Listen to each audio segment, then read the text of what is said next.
the weather. It's a bit chilly. Summer, eh? Hello and welcome to Beechgrove. Hello and welcome to this area that we call the bargain border. Now Callum, I think everyone's going to like this because we created this last year, gathering herbaceous perennials from around the garden, and it cost us absolutely nothing. Which is great, Carol. But you know, there's loads of different ways, of course, dividing plants. You know, there's the basics where we just go and split them, or down here where our primulas, we've just teased away to get single plantlets. But over here, look at that iris. Stunning, isn't it? And all we did there was dug down, got some of the rhizomes and moved them from where it originally was into the bargain border. Yeah, absolutely tremendous. And, you know, you mentioned that iris. Variety is called deep black. I mean, I think it's absolutely stunning. Oh, it is. And what I like about it, how it starts purple and then goes to black. But down here, I'm picking out the heuchera, and the variety is chocolate ruffles. And just look at the red. I love the name because I love chocolate. But, you know, what I'm amazed about is how quickly it's got established. Yeah. It really is filled in. And the thing is, OK, we have a large garden, but I think people at home could do this because if you've got friends, surely you could do a little bit of exchange of plants. Yeah, a bit of a swap. Well, later in the programme, we're going to be checking in with our beech growers from Orkney to Dumfries. They'll be giving us an update for the last time we visited them. And speaking about gardens all around Scotland, we are looking at a garden that is literally on the move. And also we're back with George in his allotment, and he's looking at some of his highs, but also one or two of his lows. On the allotment in sunny Joppa today, there are successes and failures. But which is which? Well, I'd like to give you a bit of an update on one of our projects this year. It's all about trying to grow tomatoes in Aberdeen outside, and it'll be a first for us. Now, this all came about because of Camilla Fredrickson that we visited last year. She grows loads of varieties in Aberlour successfully outside, and this year she came to Beechgrove and gave us a few plants. And straight away, I want to look at this one. It's called 42 Days. And just to go over what that means, 42 days, it means that as soon as it flowers, it should take 42 days for us then to get ripe fruit. So only 6 weeks. Now, these were planted in pots and they were only put outside 3 weeks ago. But the great news is the fact that here we have a ripe fruit already. So I'm just so delighted with that. So from 42 days, I then want to go on to this variety, Ida Gold. It takes about 60 days. And here we have 1 or 2 fruits that are starting to ripen, but we might have to wait another week or 2. And Fuzzy Wuzzy, love the name, it's got hairy leaves. That one is 70 days. We've got some fruits, but definitely not ripe yet. And we're also trying some that are grown as cordons. We've got a beefsteak one here called Sputnik, totally green at the moment. But I always like to do a little bit of an observation or a trial. And I thought, let's have a wee comparison with growing them outside and also undercover. So let's have a look at those ones.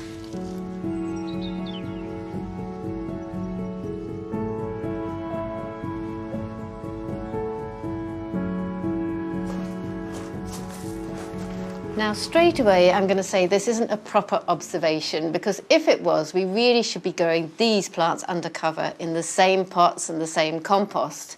And as a result, in these beds, we've been growing tomatoes for about 4 years, and I do think they're a little bit stunted. It does just go to show that really you shouldn't be using the same soil for the same crop. However, the good news is straight away, look at the 42 days. We've got 3 ripe fruits there, so the heat has definitely helped. Also, I want to draw your attention to Sputnik, the beefsteak one. The outside was totally green, but that one is absolutely ripening. So it's working, and we'll come back later on in the season. Now, from growing tomatoes, we're now going to give you an update on the Dandelion project. Now, this is a public scheme that is throughout Scotland and throughout the summer. They are encouraging people to garden, and they are creating some unexpected gardens. And this particular one is really unexpected.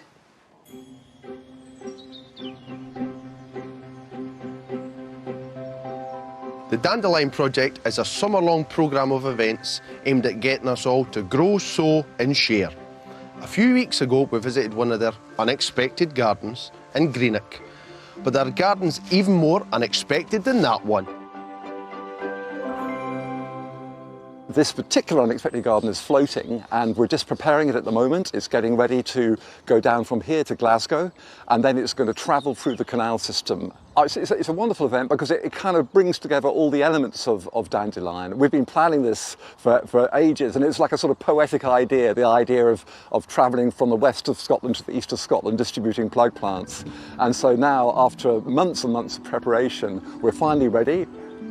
Today the Dandelion team are docked at Kilsyth on the Forth and Clyde Canal, preparing the floating gardens ahead of the start of their Glasgow to Edinburgh tour. So I'm essentially in charge of getting these Scottish Canals boats from Glasgow to Edinburgh safely, and also along the way to distribute all of these plants to people who want to have their first shot at growing their own. This is kind of very much a kind of demonstration kind of vessel to get people interested. It might even get people interested in the idea of having their own allotment, that kind of thing. So this is just to kind of show what can be done, give a bit of inspiration, and then we send people home with their own herb plants to grow at home. We're stopping in 10 locations between Glasgow and Edinburgh, and each one we're going to be giving a selection of kind of easy to grow windowsill herbs for people to grow. And these are the kind of easy, quick, kind of hopefully successful wins that gets people hooked on growing their own. So we've got some chives, some parsley and some basil that people are growing. They'll also be getting their own coriander seeds to be able to try growing from seed for the first time as well. Before it was a garden, this barge was used to gather rubbish from the canal. And clean-up work is being carried on by another of the vessels in the Dandelion floating garden fleet. These are native wetland plants, drawing nitrogen and phosphorus directly from the canal, helping create a healthy balance in the water. This is the canal water right here. We're just few centimetres below the surface, and the roots are submerged and they're taking in the nutrients, and biochar here is locking the nutrients in. Preparations are almost complete. It's time to cast off for the first event. There was 10 people on that place, like wise and evil men. And it's 5 would keep what he can over 5, the other 5 would be stand. It's the 20th of June, and it's launch day for the unexpected floating garden. The first event is on Spears Wharf in the centre of Glasgow. From here, the boats will travel to Edinburgh. Whenever the dandelion barges float into dock and give away their plants, they are accompanied by the water goddess singing out across the water and the garden. What we hope they're going to take away is just how important it is to understand their food, to understand where their food comes from, and the possibility that they can grow their own food and share it with their friends, with their neighbours, with their families. It's awesome to finally see the floating gardens making their way along the canals, and there are 10 stops between Glasgow and Edinburgh. From here we've got the sun shining, we've got the wind behind us, and we're just hopefully steady sailing to Edinburgh. And on its way, it will spread the message of sustainability and the value of growing, something the youngsters at the first event are already aware of. Well, I was just really, very proud to be part of this, because it's a big thing to all people in Scotland, because we're trying to stop climate change, so I think it's really good. Plant anything anywhere, mostly, and that it doesn't matter if it's in grass or water, you can plant it and help the world. The floating gardens is a great idea for the environment. Go and see if they can create something better for the environment and more sustainable. But we've been doing a lot in our school garden as well to try and make sure that we grow things and that we can actually be doing something in our school. The floating garden is on a journey to encourage more to grow, sow and share. After its journey, it will moor at the Kelpies in Falkirk until September. And if you're into gardening, it's sure to float your boat. Well, I'm back on dry land here at Beechgrove in my own garden, and remember the theme for up here is it's want to be a young person's garden, want to work on a budget, and I'm trying to recycle as much as possible. And speaking of recycling, we took these bricks for the old garden and we've kept them to use as a bit of an edge. And all it is a case of building up with the cement and then putting the bricks on top. And now I'm just giving it a nice edge to give it a nice finish. But a lot's happened since you were last here. I mean, just look at the place. I'm pleased with how it's going on. We've got all the edging in, and this side's eventually going to look like this side. We're going to have the stones down with a nice bench and my pots. And I'm happy to say on this side that all the landscaping is finished up here, so the fun area is done, apart from the bar. Going to add that in, but that's coming soon. Today's job is working on my pots with a bit of seasonal colour. So what a lot of people like to do is put the taller plants in the centre of the pot, but what I'm going to do is put the bigger plants at the back. So I've got some cosmos here, that's going to give us plenty of height and colour. Just take these out, tease the roots a bit, and I'm going to put 2 plants at the back. Just 2 plants at the back. There we go. And then in front of that, I'm going to have some nice orange marigolds. And let's do 2 of them as well. That's going to be the centre, and at the side of them, we're going to have some simple Florence begonias. Let's also do 2. And then to give me a bit of trailing down the front, I've got this Nepeta. And then just knock that out the pot. And I'm glad this is on the deck because it's just going to trail down and then scramble all over the background, so it's going to look really nice. But I've got quite a lot still to do here, but let's go check up with George with his next instalment in Sunny Joppa and his allotment where, like us all, he's battling the weeds.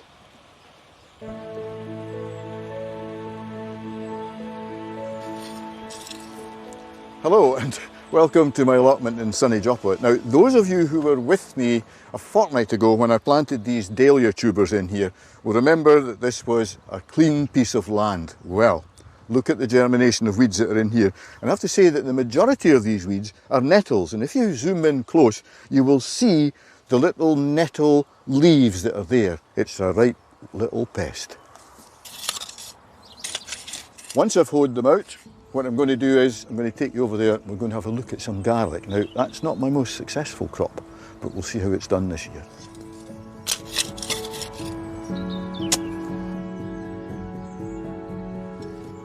This is where I have to make a confession, and the confession is that my allotment is absolutely rife with white onion rot. So when I grow onions, I've got to be very careful. When I grow garlic, I've got to be very careful. And people might think, well, that looks awfully dead, George, but that's the end of the season. The stuff is now dying back. So it's time to lift it. So if I just lift this like that, I mean, that's not bad. This is elephant garlic, so it's related to the leek, and that will dry and that should be okay. This one here, I don't know about, we'll see. That's not any good. I can tell already because it's wet, so it's full of fungus, and I'll show you that in a minute. This one, that's not too bad. That will dry off, and we can use that. There we are. This one here, it's the same. Now, it's really, really disappointing. Look at that there. See that? That's the fungus, and that gets into these leeks and onions and garlic, and it just causes huge problems. So I've really got to come up with another strategy for growing this stuff. If I want to grow it, it's either don't grow it or come and think about some other way of doing it.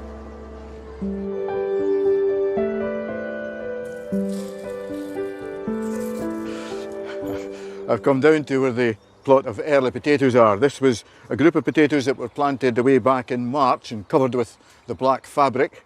And then once the frost was away, lifted the fabric off. This is the variety Casablanca, and normally when you have early potatoes and you see them with the flowers on them like that, it's an indication that there may be tubers at the base.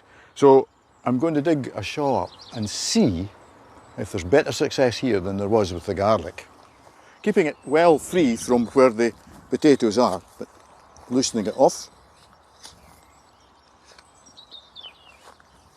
So here we go, moment of discovery. A wee shake, there we are. Oh, look at this, look at this. Now, that's success, eh? That's success. Look at those early potatoes. And all I need now, some butter, salt and some mint. And oh, they'll be enjoyed at tea time. There we go. Now, traditionally what would happen in East Lothian and in allotments everywhere is that once you've lifted your early potatoes, the vacant space then is filled with leeks. And this is the variety Elephant. And it's one which I think I'll put in here once I've lifted all these potatoes. I can't eat them all at once, so it'll take me about a fortnight, I think, to eat all those. And then we'll plant these leeks and that will be ready for the winter crops.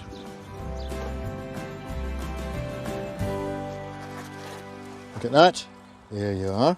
One or two tattered leaves, nonetheless. That's a good cabbage. What more do you want, eh? With new potatoes, mint, butter, and now cabbage. Oh, what do you want next? Would you like some peas? We'll go and see.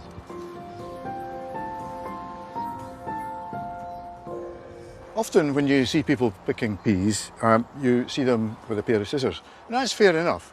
But what I do is, you go along the row, find the best pea pods like that, nice and juicy.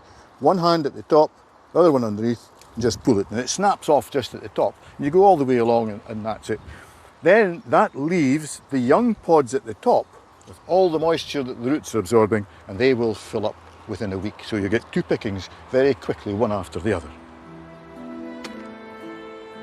And then when you're opening them, just press it on the bottom. There you go, look at that. Aren't these lovely? Super little peas. They are not going to waste. Oh. Caviar. Oh, lovely. George enjoying the fruits of his labour there, Carol. Well, certainly the peas, but we're back in our usual spot, the calendar border, which we're revamping this year. But what's this? It's amazing, isn't it? It's absolutely looking gorgeous at the moment. So it's a Cornus Cusa. Right. Variety's called Galilean. And, when you look at this, people will probably think that is the flower, but the flower is in the centre, really insignificant. Technical name is a bract, and the way to think of it is, think about your poinsettias at Christmas time. Yes. The red that looks like a leaf, that's a bract as well. Oh, I see. But everything's just flourishing beautifully in the garden this year, and I think that's down to us not having such a harsh winter. Oh, you're absolutely right, and not late frosts and things like that. But this Deutzia, again, absolutely laden with bloom, and the variety is called Montrose. Very Do you think nice. the branches are pulled over with blooms? They are, yeah. Anyway, let's get on with the job at the end of the border. Yeah, something that we identified right at the start of the series, Carol, was that this lilac was needing pruning back, but we wanted to wait till it had flowered and then prune it. So important, because once it's finished flowering, if you do the pruning then, we've got the rest of the season for it to put on new growth, and it's very often the new growth that holds the flowers for next year. So straight away, I think we said about a lot of this foliage encroaching on the path, so we've got to cut that out. And then down here, I want to take that branch right back to the base, just so it can let the light into the ground. Good idea. And then I think, for example, look, this is some of the older wood with the lichen on it. Nothing wrong with the lichen, it means we've got lovely fresh air here, but I think we'll prune out some of that. So shall we get cracking? Yep.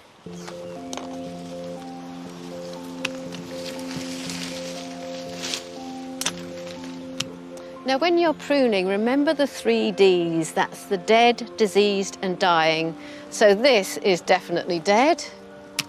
Can't see anything diseased, but here we're starting to see a bit that's dying back, so I'll follow it through.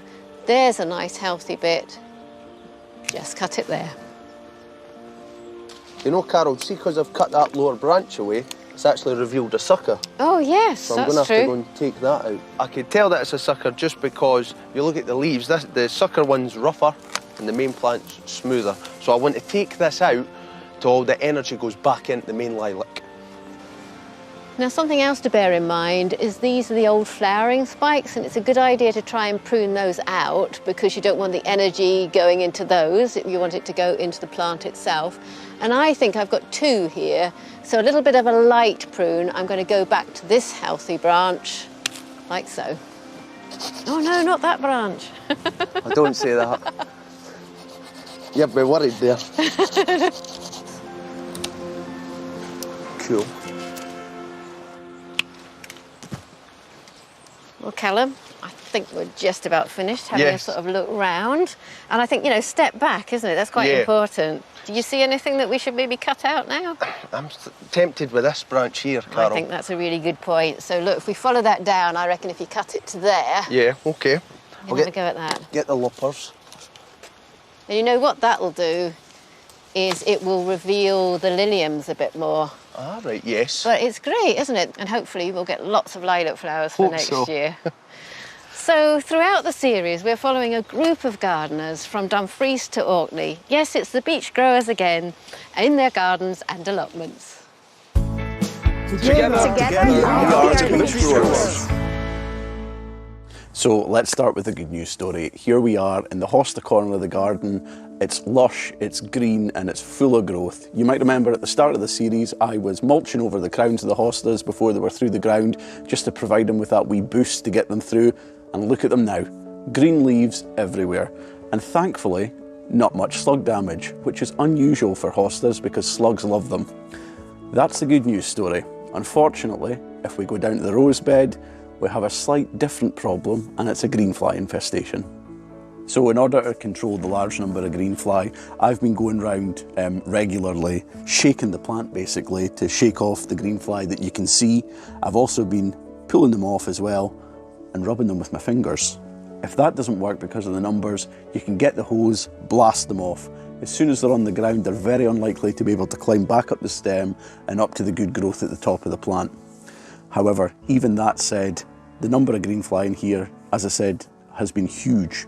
So I've had to use a solution, which is basically washing up soap, water and some cayenne pepper sprayed over the plant, and that seems to be able to have controlled the numbers sufficiently.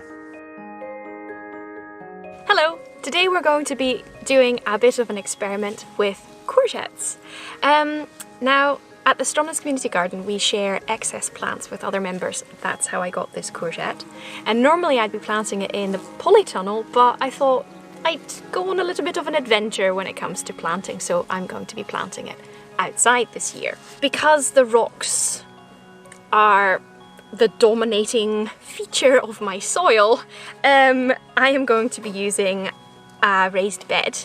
This is a repurposed stoat trap that has been donated to the Stromness Community Garden, and I am going to be putting some rocks in it because we have a lot of wind up here in Orkney, so I need some rocks to keep it from blowing away because it's not that big. Now I'm putting it in.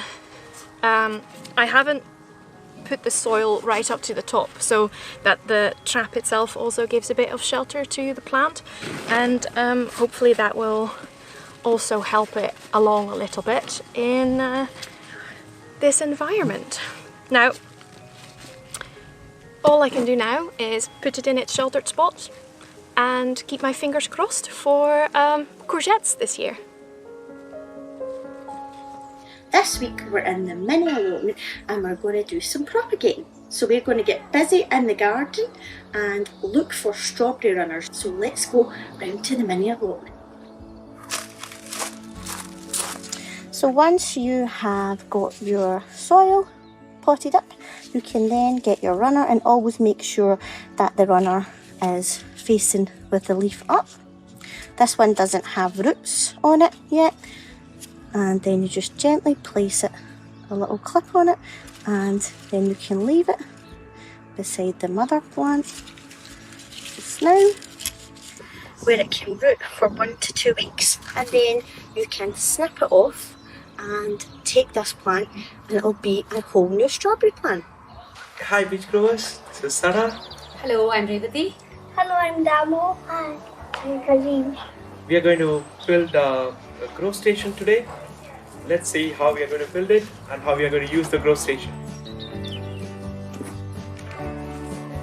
We can, plant things like potatoes, tomatoes, carrots, beetroots.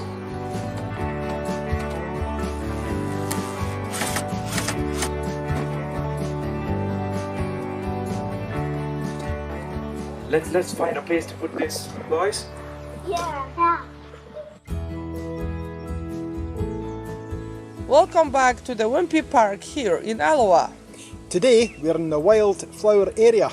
In early spring we saw thousands of white flower seeds, but only some of them managed to grow. Our problem is too much grass, so late last autumn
saw yellow rattle seeds.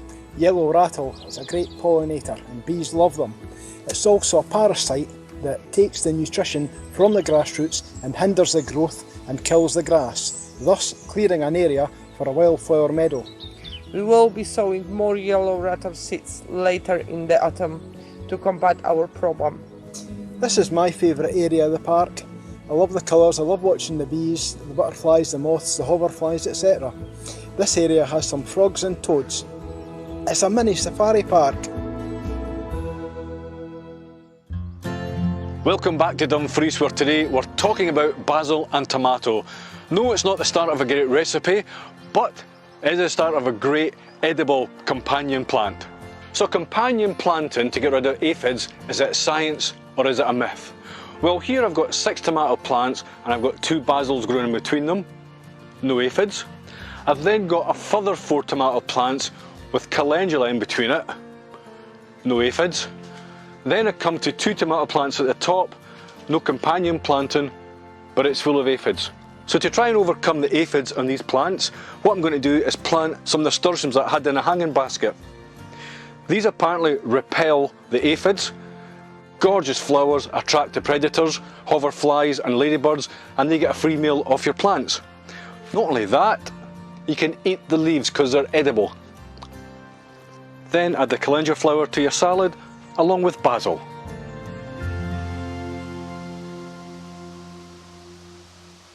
Callum, this is your first time sitting in the silver garden? Yeah, and it's very nice down this end of the garden, Carol. But I've got to pick out the Nepeta over here. The bees are just loving life. But then over this side, is this where we got the iris from for the bargain border? Absolutely. And you know, the plant next to that, I really love because it's a very hardy plant. Yeah. Sambucus, black lace or an alder. And I just love the contrast of that foliage with the flowers.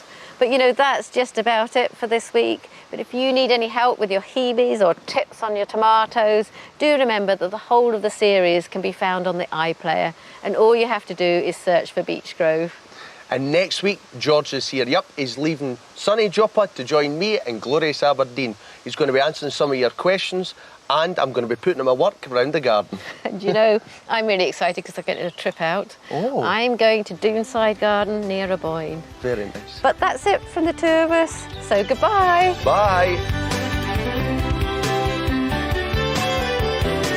Things are hotting up in the kitchen as Nick and Doogie rustle up some tasty Asian fusion food. The Great Food Guys are next here on BBC Scotland.